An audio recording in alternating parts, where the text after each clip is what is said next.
प्यारे दोस्तों नमस्कार। गुरुजी नीरज स्टडी चैनल में आपका बहुत बहुत स्वागत है। आज हम बात करने वाले हैं हिंदी व्याकरण के अंतर्गत स्वर के बारे में। स्वर के अंतर्गत आज हम स्वर की परिभाषा, दीर्घ स्वर, लघु स्वर, मूल स्वर, संधि स्वर, ये सब कुछ हम इसमें आज इस क्लास में जानेंगे। वीडियो पसंद आए तो कमेंट करके जरूर बताइएगा। चैनल को लाइक, सब्सक्राइब और शेयर अवश्य कर लीजिएगा। स्वर हिंदी वर्णमाला में यह ऐसा टॉपिक है, हिंदी व्याकरण का जो प्रारंभ होता है वह स्वर से ही होता है। सबसे पहले हम स्वर की परिभाषा पढ़ेंगे। जिन वर्णों का उच्चारण, देखिएगा, जिन वर्णों का उच्चारण स्वतंत्र रूप से किया जाता है उन्हें स्वर कहते हैं। यानी कि स्वर का जो उच्चारण होता है उसमें किसी प्रकार की कोई सहायता की आवश्यकता नहीं होती है, स्वर स्वतंत्र होते हैं।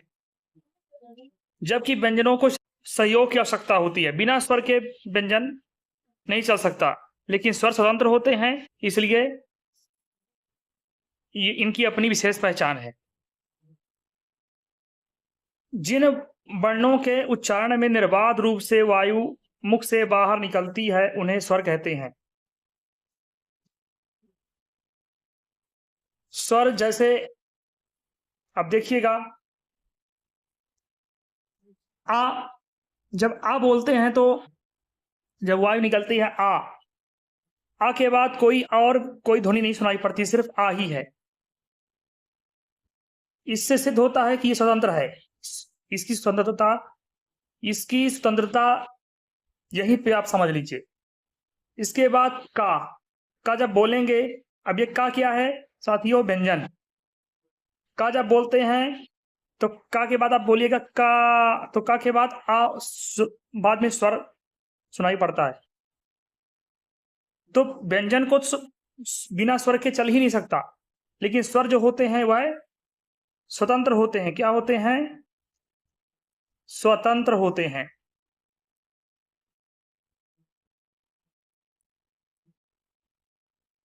हिंदी वर्णमाला में हम स्वर की बात करते हैं अगर, तो हिंदी वर्णमाला के स्वरों की शुरुआत आ से होता है। पहला स्वर आ है, फिर आ से अव तक ये सभी स्वर हैं। स्वरों की संख्या 11 मानी गई है, जो मानक है, और अलग अलग विद्वानों ने अपने अपने तर्क दिए हैं। चलिए देखते हैं उच्चारण के आधार पर स्वर। उच्चारण के आधार पर स्वरों की संख्या 10 है। कोश में नहीं लिया गया है। मात्रा के आधार पर स्वरों की संख्या 10 है। स्वतंत्र है, इसमें कोई मात्रा नहीं है, इसलिए मात्रा के आधार पर स्वरों की संख्या साथियों 10 है। परंपरागत स्वर की बात करें अगर तो 13 है। आप देखते होंगे पहाड़ा में अक्सर आप देखते होंगे उसमें स्वर लिखा होता है, और स्वरों की जो संख्या होती है वह आ से आहा तक लिखा होता है।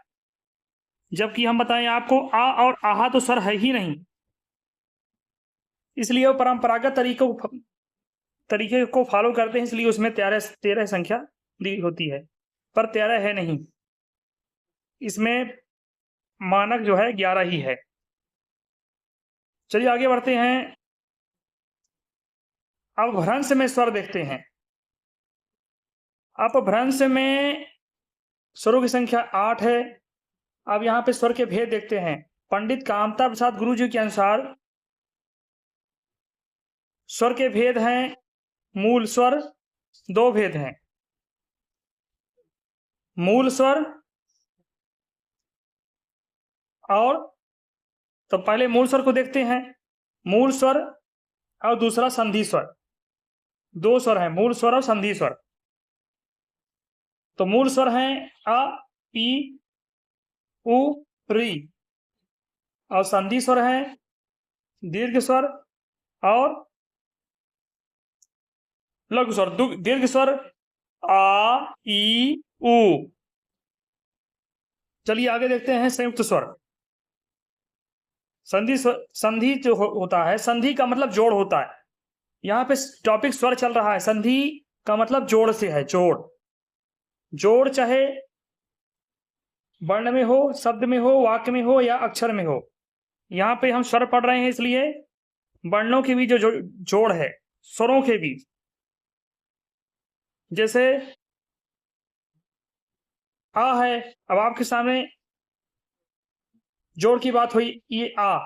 अब ये आ जो बना हुआ है, आ धन आ से मिलकर के बना, यानी दोनों इनका योग से आ, इसलिए इसको हम संधि स्वर कहेंगे।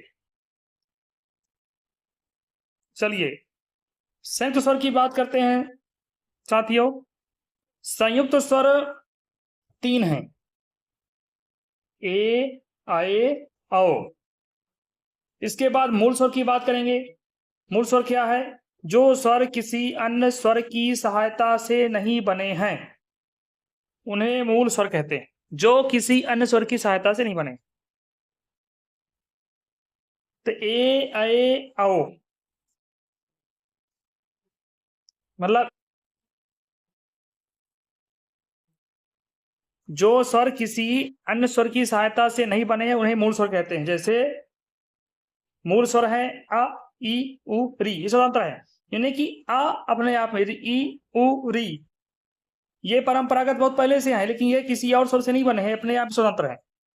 ये बेस है स्वर का। चलिए आगे देखते हैं संस्कृत में मूल स्वर। संस्कृत में मूल स्वर ये आ, ई, उ, री, र है। चलिए संधि स्वर देखते हैं। संधि स्वर 2 स्वरों के योग से बनने वाले स्वर संधि स्वर कहलाते हैं। संधि स्वरों को 2 भागों में बांटा गया है। किन 2 भागों में बांटा गया है साथियों? संधि स्वर को 2 भागों में बांटा गया है। पहला है आपका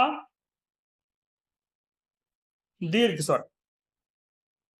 कौन सा है? दीर्घ स्वर। दीर्घ स्वर क्या है?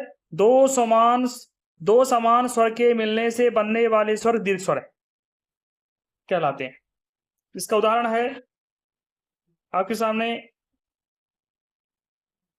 आ, अभी बताया गया पहले, आ और आ दोनों जुड़कर आ। ई है तो ई और ई, छोटी ई, आ छोटा आ मिलकर बड़ा आ। ऐसे छोटी मिलकर बड़ी, छोटा ऊ मिलकर के तो बड़ा ऊ। इसको बड़ा छोटा तो नहीं पढ़ते, शुद्ध उच्चारण यही है कि जो जैसा है उसका आरोह अवरोह के माध्यम से इसको पढ़ते हैं, इसका हलंत लेते हैं, इसका उच्चारण करते हैं। तो चलिए दोस्तों,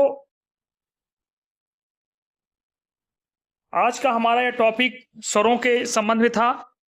बहुत ही महत्वपूर्ण है, बहुत ही इंपॉर्टेंट है। प्रतियोगी परीक्षाओं की दृष्टि से यह आधार माना गया है हिंदी व्याकरण का। इसको अच्छे से याद रखिएगा, इसको ध्यान रखिएगा, ताकि परीक्षाओं में आपके प्रश्न को हल करने में गलतियां ना हो। तो चलिए इसी के साथ हम आज का क्लास हमारा यहीं पे कंप्लीट होता है। तो बताइएगा कमेंट करके कैसा लगा आपको ये वीडियो। और चलिए दोस्तों, पसंद आया हो चैनल को लाइक करिएगा, सब्सक्राइब जरूर कर लीजिएगा। तो चलिए अब आपसे मुलाकात नई वीडियो में होगी। तब तक के लिए धन्यवाद। जय हिंद, वंदे मातरम।